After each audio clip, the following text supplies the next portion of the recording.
Hi, I'm Angi and we tried out another chocolate from scratch recipe today that I've never tried out before.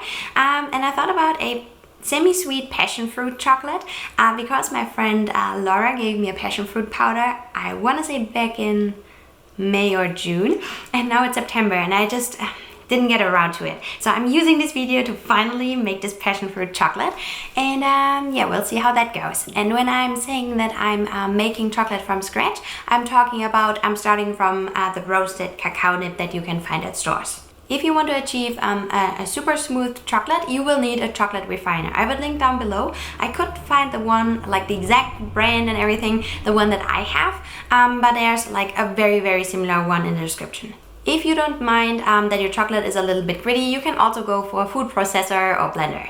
Let's talk about the passion fruit powder that I'm going to use today. It's from the company called True, and you might have seen it as a water enhancer. I'm not sure, but I believe that they only sell the passion fruit powder in bulk. So yeah, if you're not ready for bulk, then you can also just order their orange or lemon. Yeah, they have a lot of fun flavors, so you should definitely check those out. Yeah, because it's a dried powder and it's really easy and nice to use in chocolate. Before we completely dive into it, let's talk about how I develop my my chocolate recipes first. First is the idea. Laura gave me the passion fruit powder, so I want to make a passion fruit chocolate. So that's how everything starts, right? My second step is I'm thinking about who would like that chocolate. So if you make the chocolate for yourself, then you probably know what you like, which sweetness you like. But I'm thinking about my customers. So I think about the sweetness level and who am I targeting this chocolate bar to? And for this, you will need to know what your customers like or what you yourself like. So I would say this just comes with experience. Number 3, in this case today, passion fruit is a very subtle flavor. So I want to make sure that the chocolate isn't overpowering the passion fruit. Yeah, that's what I'm thinking about when I develop my recipes first. And then I'll take it from there. So I'm considering all 3 of those points when I'm developing my recipes. So now let's take a quick look at my table here.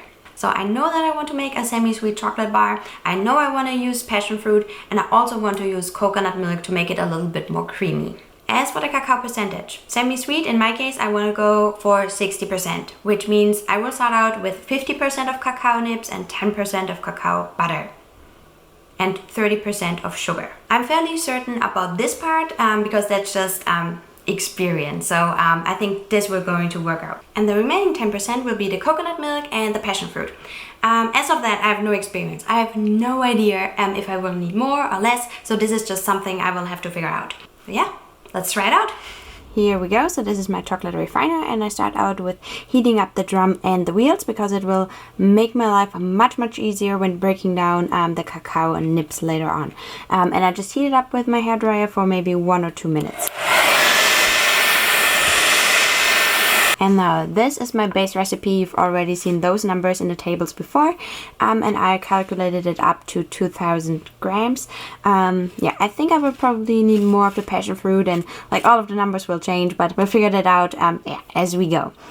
You never want to let your refiner run dry, so I add about half of my cacao butter and about 1 cup of my cacao nibs, and then I turn it on.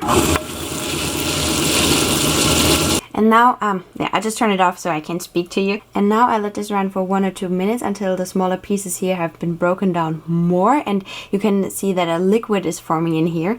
And then I add 1 scoop of the cacao nibs, a little bit of the cacao butter, and until like everything is in here. And then we move forward to the sugar and so on.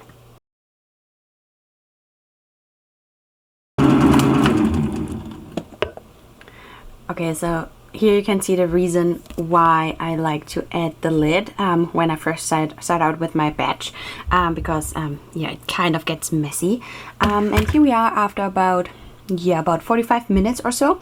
Usually I would let this run for 2 hours before adding the sugar and any kind of inclusions, but here we are. This is a video and I don't have the time. So now in this bowl over here I have the 100 grams of coconut powder, 100 grams of passion fruit powder, and the 600 grams of sugar.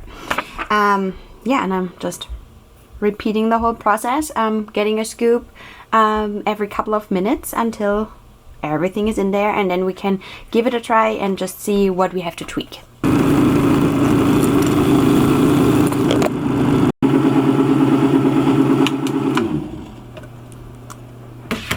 Okay, this is how it looks like after about, I want to say, half an hour after I added all the ingredients. And now I want to give it a try and just see what we might need more or less of. Okay, I didn't expect that. Passion fruit powder is really, really strong. I think I need more sweetness and I need more cacao nibs. Let me just think about it really quick and then I'll share what I'm changing exactly. Obviously, in the end, I will give you like a full recipe, like where everything is clear what I've added into. But for now, I will add 400 grams of more cacao nibs and 200 grams more sugar, and then we'll see where we at.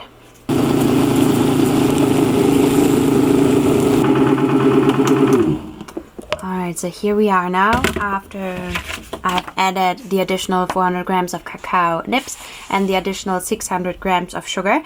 So what I didn't realize is that the passion fruit powder is really strong and tangy, I want to say. That's why I've added so much more sugar, because it is quite sour. So yeah, that's why the sugar comes in. I'm assuming that you will use a different kind of passion fruit powder. So this is just something you have to figure out on your own if you're not using the exactly same passion fruit powder that I'm using. Yeah, now I'll show you the whole recipe. And yeah, let this run for the next 24 to 96 hours and then it's ready. As always, thank you so much for watching. Yeah, if you have any questions or comments, leave them down below. You can also find the links there, and yeah, you can also send me a DM on Instagram at Chocolatier. And yeah, that's all. Have a good one. Bye.